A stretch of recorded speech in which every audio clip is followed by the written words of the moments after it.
Menate šią mašiną parodoje, ką pasėsi? Tai šiandieną mes ją turime gyvai laukose ir noriu jums apie ją papasakoti daugiau.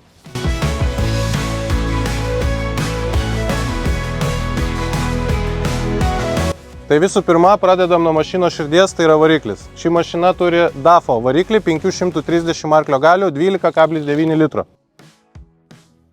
Tai kaip galime matyti, šios mašinos priežiūra iš tikrųjų yra labai paprasta. Oro filtrai, alyvos filtrai, pati alyvos patikra, viskas labai lengvai prieinama.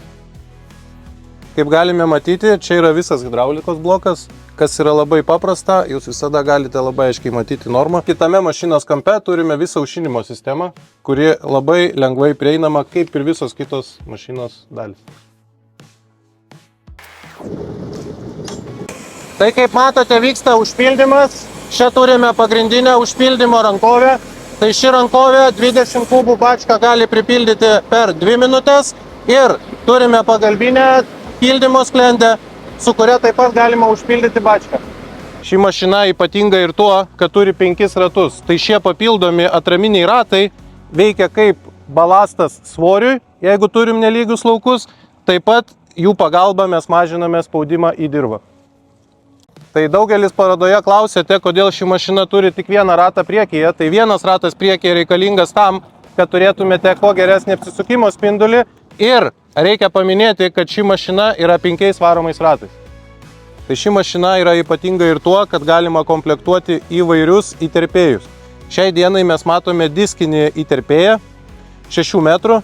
Maksimaliai ši mašina gali turėti 12 metrų įterpėjus, priklauso ar tai yra diskinis įterpėjas, ar tai šlanginis.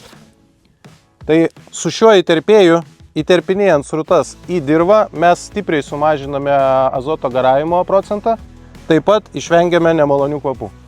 Tai šioje mašinos pusėje turime vieną iš pagrindinių mazgų, tai yra 9000 litrų srutų traukimo siurblį.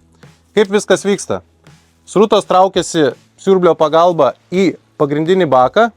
Tame bake yra vamzdynas, per kurį srutos visala cirkuliuoja ratu. Šioje vietoje mes turime akmenų gaudyklę ir traiškytuvą.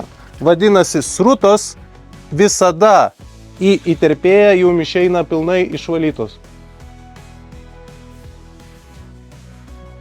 Taip pat matome, kad čia sumontuota John Deere Startfire 7500 antena, bet apie ją papasakosiu kabinos viduje.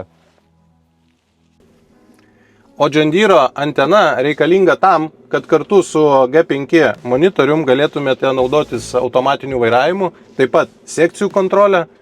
Vienas ir labai išskirtinis dalykas, ką galima komplektuoti šioje mašinoje, tai John Deere Harvest Lab laboratorija. Tokiu būdu mes visada matysime, kokį azoto kiekį mes atiduodame ir jį galėsime reguliuoti naudodami kintamos normos aktyvaciją. O visas tręšimo operacijas galėsite matyti John Deere operacijų centre. Kabina šioje mašinoje iš tikrųjų stebėtina erdvi ir labai patogi. Taip pat reikia paminėti, kad turim labai paprastą ir patogų mašinos valdymą.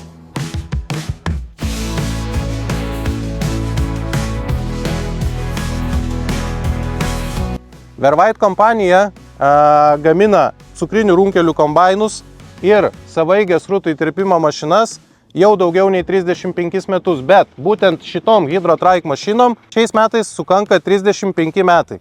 Vervait kompanija visada stengiasi išlaikyti mašinas kiek įmanoma paprastesnės ir kokybiškesnės.